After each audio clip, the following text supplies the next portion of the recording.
ನಮಸ್ತೆ ನವಕರ್ನಾಟಕ ಟಿವಿಗೆ ಸ್ವಾಗತ. ನವಕರ್ನಾಟಕ ಟಿವಿ ಜನಪರ ನ್ಯಾಯಪರ.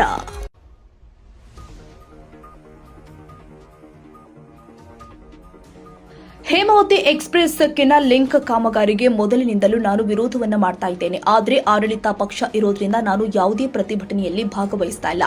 ನನಗೆ ನನ್ನ ತಾಲೂಕಿನ ಜಿಲ್ಲಾ ಮುಖ್ಯ ಹೇಮಾವತಿ ನೀರಿನ ವಿಚಾರದಲ್ಲಿ ನನಗೆ ವಿರೋಧವಿದೆ ಅಂತ ಶಾಸಕ ಎಸ್.ಆರ್. ಶ್ರೀನಿವಾಸ್ ಹೇಳಿದ್ದಾರೆ. ಗುಬ್ಬಿ ತಾಲೂಕಿನ ಮಲಾಮಚಕುಂಟಿ, ಸಣಬನಹಳ್ಳಿ, ಈರಪ್ಪನಹಟ್ಟಿ ಹಾಗೂ ಹೂವಿನಕಟ್ಟಿಯಲ್ಲಿ ಹಮ್ಮಿಕೊಂಡಿದ್ದ ಸುಮಾರು 4 ಕೋಟಿ ವೆಚ್ಚದ ವಿವಿಧ ಅಭಿವೃದ್ಧಿ ಕಾಮಗಾರಿಗಳಿಗೆ ಭೂಮಿ ಪೂಜೆ ಮಾಡಿ ಮಾತನಾಡಿದರು. ಕುಣಿಗಲ್ ಉತ್ಸವಕ್ಕೆ ನನ್ನನ್ನು ಆಹ್ವಾನ ಮಾಡಿದ್ರು. ನಾನು ಕೂಡ ಹೋಗಿದ್ದೆ. ಆದರೆ ಉಪಮುಖ್ಯಮಂತ್ರಿಗಳು ಆದ ಡಿಕೆ ಶಿವಕುಮಾರ್ ಅವರು ಹೇಮಾವತಿ ವಿಚಾರದ ಬಗ್ಗೆ ಮಾತನಾಡಿರುವುದು ನಿಜ. ಆದರೆ ನಾನು ಸಂಪೂರ್ಣವಾಗಿ ಬೆಂಬಲ ಕೊಡ್ತೀನಿ ಅಂತ ಎಲ್ಲೂ ಹೇಳುವುದು ಇಲ್ಲ.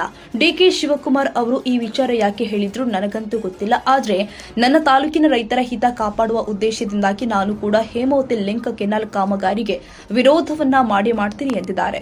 ಚುನಾವಣೆ ಹತ್ತಿರ ಬರ್ತಾ ಇದೆಯಲ್ಲ, ಅದಕ್ಕೆ ದಿಲೀಪ್ ಕುಮಾರ್ ಅವರು ನನ್ನ ಮೇಲೆ ಇಲ್ಲ ಸಲ್ಲದ ಆರೋಪವನ್ನ ಮಾಡ್ತಾ ಇದ್ದಾರೆ. ನಾನು ಈ ತಾಲೂಕಿನಲ್ಲಿ ಗೆದ್ದ ಮೇಲೆ ಸಾಕಷ್ಟು ಅಭಿವೃದ್ಧಿ ಕಾರ್ಯಗಳು ಮಾಡಿದ್ದೇನೆ. ನಾನು ಇದುವರೆಗೂ ಯಾವ ರೈತನ ಮೇಲೂ ಕೂಡ ಒಂದು ಕೇಸ್ ಹಾಕಿಸಿಲ್ಲ. ಹಾಕಿಸಿದ್ರೆ ತೋರಿಸಲಿ, ಅದನ್ನ ಬಿಟ್ಟು ಸುಳ್ಳು ಹೇಳಿಕೊಂಡು ಹೇಳಿಕೆ ಕೊಡುವುದನ್ನ ದಿಲೀಪ್ ಕುಮಾರ್ ಅವರು ಬಿಡಬೇಕು. ಈಗಾಗಲೇ 2 ಸಲ ಚುನಾವಣೆಯಲ್ಲಿ ನಿಂತು ಸೋತಿದ್ದಾರೆ. ಅವರಿಗೆ ಬೇರೆ ಏನು ಕೆಲಸ ಇಲ್ಲ. ಸುಮ್ಮನೆ ಹೇಮಾವತಿ ವಿಚಾರದಲ್ಲಿ ಬಿಟ್ರೆ ಬೇರೆ ಯಾವುದೇ ವಿಷಯಗಳ ಬಗ್ಗೆ ಪ್ರಸ್ತಾಪ ಮಾಡಲ್ಲ ಎಂದಿದ್ದಾರೆ. ನಾನು ಯಾವತ್ತೂ ಅಧಿಕಾರಕ್ಕೋಸ್ಕರ ಆಸೆ ಪಟ್ಟವನಲ್ಲ. ನಾನು ಯಾರನ್ನೂ ಕೂಡ ನನ್ನನ್ನ ಮಂತ್ರಿ ಮಾಡಿ ಅಂತ ಹೇಳಿಲ್ಲ. ನನಗೆ ನನ್ನ ಕ್ಷೇತ್ರದ ಜನಮುಖ್ಯ ಜನ ಇವತ್ತು ಮತ ಹಾಕಿ ಗೆಲ್ಲಿಸಿದ್ದಾರೆ. ಅವರ ಕೆಲಸ ಮಾಡೋದು ನನ್ನ ಜವಾಬ್ದಾರಿ ಎಂದಿದ್ದಾರೆ.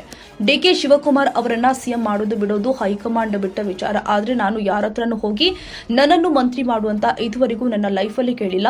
ಸುಮ್ಮನೆ ನನ್ನ ವಿರುದ್ಧ ಇಲ್ಲ ಸಲ್ಲದ ಆರೋಪ ಮಾಡುವವರು ತುಂಬಾ ಜನ ಇದ್ದಾರೆ. ಅವರ ಬಗ್ಗೆ ನಾನು ತಲೆನೇ ಕೆಡಿಸಿಕೊಳ್ಳಲ್ಲ ಅಂತ ಮಾರ್ಮಿಕವಾಗಿ ಹೇಳಿದ್ದಾರೆ. ಇದೇ ಸಂದರ್ಭದಲ್ಲಿ ನಲ್ಲೂರು ಗ್ರಾಮ ಪಂಚಾಯಿತಿ ಅಧ್ಯಕ್ಷರು ಆದ ರೇಣುಕಯ್ಯ, ಜಯಮ್ಮ, ಗ್ರಾಮ ಪಂಚಾಯಿತಿ ಸದಸ್ಯರು ಆದ ಸಿದ್ದರಾಮಣ್ಣ, ದಯಾನಂದ, ಅಯ್ಯಣ್ಣ, ಸುನೀತಾ, ಗಿರೀಶ್, ಸಿದ್ದರಾಮಯ್ಯ, ಸಾತೇನಹಳ್ಳಿ ರಾಜಣ್ಣ, ಉತ್ಸಲ, ಪಿಡಿಒ ರಾಜೇಂದ್ರ ಪ್ರಸಾದ್ ಹಾಗೂ ಗ್ರಾಮಸ್ಥರು ಭಾಗವಹಿಸಿದ್ರು.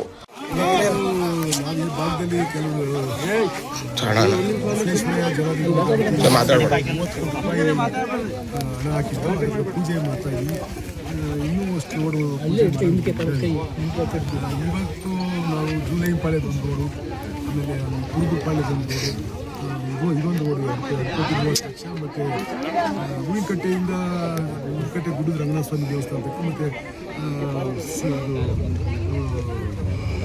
ಉಳಿದರೆ ರಸ್ತೆ ಈ ಭಾಗದಿಂದಲೂ ಕೂಡ ಹೂವಿನಕಟ್ಟೆ ರೋಡ್ ಹಾಕಿದ್ವಿ. ಮತ್ತು ಇಲ್ಲಿ ರಸ್ತೆಗೆ ಇಂದಲೂ ಕೂಡ ಗುಡ್ಡದ ರಂಗನಾಥ ಸ್ವಾಮಿ ದೇವಸ್ಥಾನಕ್ಕೆ ರೋಡ್ ಹಾಕಿದ್ವಿ. ಅದು ಈಗ ಪೂಜೆ ಮಾಡ್ತೀವಿ.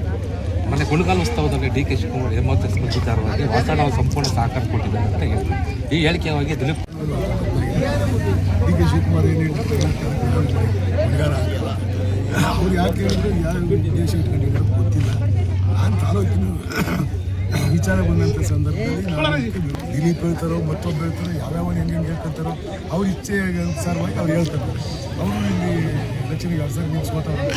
ಅವರು ಏನೋ ಒಂದು ನನ್ನ ಮೇಲೆ ಅಪಪ್ರಚಾರ ಮಾಡಬೇಕು ಮಾಡ್ತಾರೆ. ಅದಕ್ಕೆ ಏನಿದೆಯೋ ಅದು ಈ ತಾಲೂಕಿನ ಜನತೆಗೆ ಗೊತ್ತು.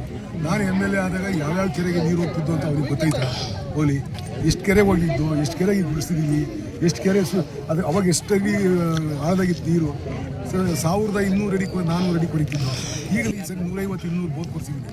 ಯಾವ ಬೋರೂ 500 ಮೇಲೆ ಕೊರೆಯೋಕ್ಕೆ ಆಗಿಲ್ಲ. ಅಂಡರ್ಗ್ರೌಂಡ್ ವಾಟರ್ ಇಂಪ್ರೂವ್ ಆಗಿಲ್ವ? ಯಾವ್ಯಾವ ಕೆರೆಗೆ ನೀರು ಬಿಟ್ಟಿದ್ದೀವಿ ಅಂತ ಅವ್ನಿಗೇನು ಗೊತ್ತು?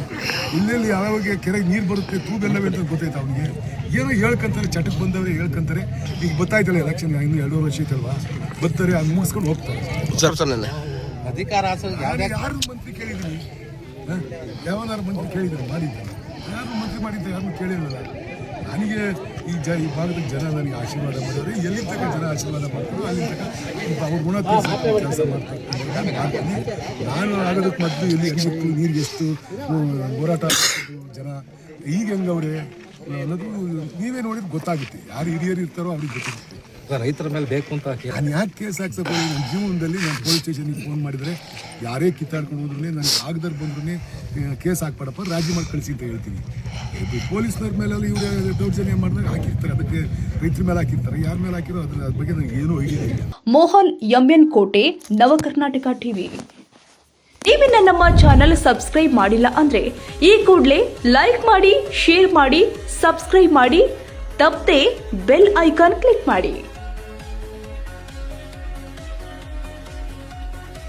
ಬೆಂಗಳೂರು ಶಿವಮೊಗ್ಗ ಹೆದ್ದಾರಿ ಚೆಲುವನಹಳ್ಳಿ ಪಕ್ಕದಲ್ಲಿ ನ್ಯೂ ಅಭಿರುಚಿ ಡಾಬಾ. ಇಲ್ಲಿ ಶುದ್ಧ ವೆಜ್ ತಿಂಡಿಗಳು ಸವಿಯಬಹುದು. ಸ್ವಚ್ಛ, ಹಸಿರು ಮತ್ತು ರುಚಿಕರ 24 ಗಂಟೆ ಸೇವೆ. ಬೆಳಿಗ್ಗೆ, ಮಧ್ಯಾಹ್ನ, ರಾತ್ರಿ ಯಾವಾಗ ಬೇಕಾದ್ರೂ ಸೇವೆ ಲಭ್ಯ. ಮಿಸ್ ಮಾಡದೆ ಕುಟುಂಬ ಸ್ನೇಹಿತರೊಂದಿಗೆ ಬನ್ನಿ ಮತ್ತು ಇಲ್ಲಿನ ಊಟದ ರುಚಿಯನ್ನ ಅನುಭವಿಸಿ. ನ್ಯೂ ಅಭಿರುಚಿ ಡಾಬಾ, ಸ್ವಾದವು ಸುಗಂಧವು ನಿಮಗಾಗಿ. ತಪ್ಪದೆ ಭೇಟಿ ಕೊಡಿ.